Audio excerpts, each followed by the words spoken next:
दोस्तों आजकल जिस टेक्नोलॉजी पर सबसे ज़्यादा डिस्कशन हो रहा है तो वो है 5G। चाहे वो इसके फास्ट स्पीड को लेकर हो या इसके यूजेज को लेकर या फिर इस पर उठ रहे विवादों को लेकर। एक्चुअली सिर्फ इंडिया में ही नहीं बल्कि पूरी दुनिया में ही 5G टेक्नोलॉजी कई सालों से विवादों के घेरे में रही है। यानी इतना ही नहीं, यूएस में कई एयरलाइंस ने अपनी फ्लाइट्स तक कैंसिल कर दी हैं। इसके अलावा आप पिछले 2 साल से कई विवाद और रूमर्स 5G रेडिएशंस के बारे में सुनते और पढ़ते चले आ रहे हो। यानी 5G technology is a major talking point across the globe. इसलिए आज की वीडियो में हम जानेंगे कौन से ऑपरेटर्स 5G टेक्नोलॉजी के ऊपर काम कर रहे हैं, 5G कब लॉन्च हो रहा है और इसके अलावा क्यों 5G टेक्नोलॉजी विवादों और सवालों से घिरी रही है, इस पर भी बात करेंगे।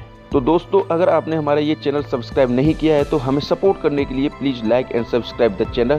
तो दोस्तों आइए शुरू करते हैं बिना किसी ढिलवापंती के। तो दोस्तों अगर बात करें 5G कब लॉन्च हो रहा है, तो दोस्तों 5G सर्विस का इंतजार खत्म होने वाला है। इसे सबसे पहले भारत के 13 शहरों में लॉन्च किया जाएगा। इसके बाद धीरे धीरे बाकी के शहरों में भी 5G सर्विस को जारी किया जाएगा। इन शहरों में टेलीकॉम कंपनीज ने अपना सेटअप तैयार कर लिया है। इन शहरों में अहमदाबाद, दिल्ली, चंडीगढ़, बेंगलोर, गुड़गांव आदि प्रमुख शहर हैं। हालांकि ये अभी कंफर्म नहीं है कि कौन सा ऑपरेटर कॉमर्शियली 5G को सबसे पहले रोल आउट करेगा। तीनों ही leading operators Jio, Airtel, Vi, Vodafone Idea पहले से ही इन शहरों में ट्रायल सेट कर चुके हैं और 5G ट्रायल कर रहे हैं। 5G सर्विस रोल आउट से पहले स्पेक्ट्रम ऑक्शन होगा।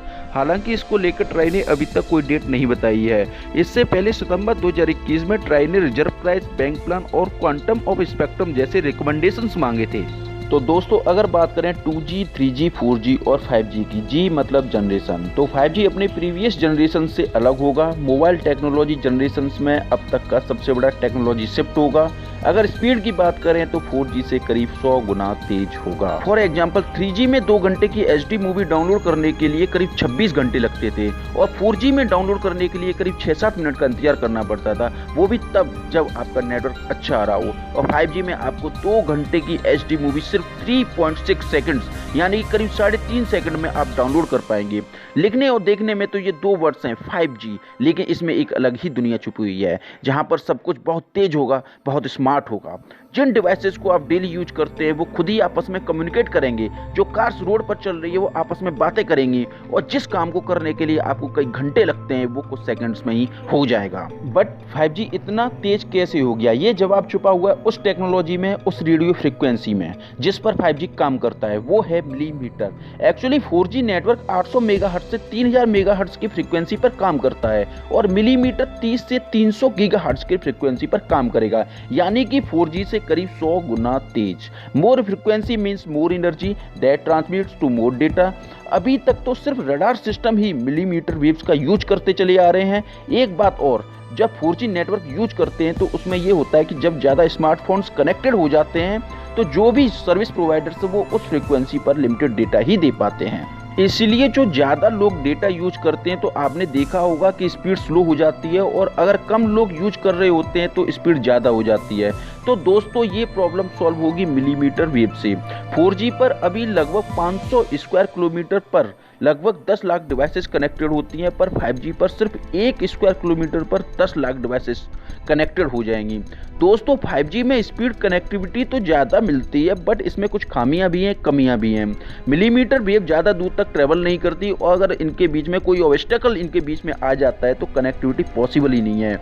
मिलीमीटर वेव की डिस्टेंस लगभग 300 से 400 मीटर तक ही होती है और ख़राब मौसम या बारिश में भी मिलीमीटर वेव ठीक से कनेक्टिविटी नहीं दे पाती। इसलिए एक छोटे से एरिया में भी कनेक्टिविटी देने के लिए टेलीकॉम कंपनीज को कई टावर लगाने पड़ेंगे ताकि कनेक्शन सही से काम करे। ये तो बात रही 5G स्पीड और कनेक्टिविटी की। और अगर 5G की स्पीड के बारे में जानकर आपको ये लग रहा हो कि ये 5G का सबसे अट्रैक्टिव फीचर होने वाला है, तो इससे भी बड़ा चेंज जो 5G लेके आने वाला है तो वो है लो लेटेंसी। दोस्तों लेटेंसी को आप रिस्पॉन्स टाइम भी कह सकते हो। इंटरनेट पर क्लिक करने के बाद रिस्पॉन्स करने में जो टाइम लगता है उसे ही लेटेंसी कहते हैं। अगर हम 4G नेटवर्क की बात करें तो जब हम 4G नेटवर्क पर कमांड देते हैं तो वो 50 से 100 मिली सेकेंड में रिस्पॉन्स करता है, लेकिन 5G आपको रिस्पॉन्स करेगा सिर्फ 1 मिली सेकेंड में। मीन्स 4G से करीब 300 गुना तेज। मतलब आप सब कुछ रियल टाइम में कर सकेंगे। लो लेटेंसी के फायदे क्या होंगे ये आपको 5G यूज करते समय में ही समझ में आ पाएगा। तो दोस्तों अब बात करते हैं 5G से जुड़े विवादों के बारे में। तो अभी रिसेंटली यूएस में के एयरलाइंस ने अपनी फ्लाइट्स कैंसिल कर दी हैं। एयरलाइंस का कहना है कि 5G फ्रीक्वेंसी रेडिएशन की वजह से एयरक्राफ्ट में जो रडार मीटर्स होते होते हैं वो सही से काम नहीं करते। रडार मीटर्स रेडियो वेव्स को ग्राउंड पर ट्रांसमिट करते हैं, जिनकी हेल्प से ये पता चलता है कि एयरक्राफ्ट जमीन से कितना ऊपर चल रहे हैं। रडार मीटर्स 2.4 से 4.3 गीगाहर्ट्ज तक की फ्रीक्वेंसी पर रेडियो वेव ट्रांसमिट करते हैं। 5G का जो बैंड है वो 3.7 से 4.4 गीगाहर्ट्ज की फ्रीक्वेंसी पर काम करता है। इसलिए एयरक्राफ्ट की फ्रीक्वेंसी 5G की फ्रीक्वेंसी से क्लैश कर सकती है, जिससे प्लेन के उड़ने और उतरने में प्रॉब्लम हो सकती है।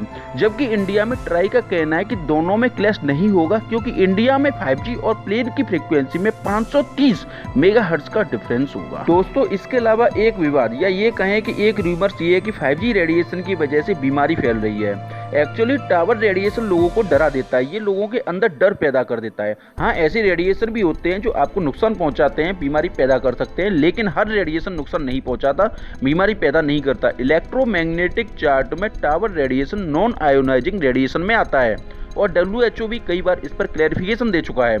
तो दोस्तों, 5G पर इस वीडियो में आपने जाना कि 5G क्या है, क्यों ये इतना तेज है और इससे रिलेटेड विवाद क्या है। इसी के साथ दोस्तों, अगर आपको हमारा ये वीडियो अच्छा लगा हो तो प्लीज़ चैनल को लाइक एंड सब्सक्राइब जरूर कर दें। आगे भी हम इसी तरह के नए नए वीडियो आपके लिए लाते रहेंगे और आपको जानकारी देते रहेंगे। धन्यवाद। जय श्री राम।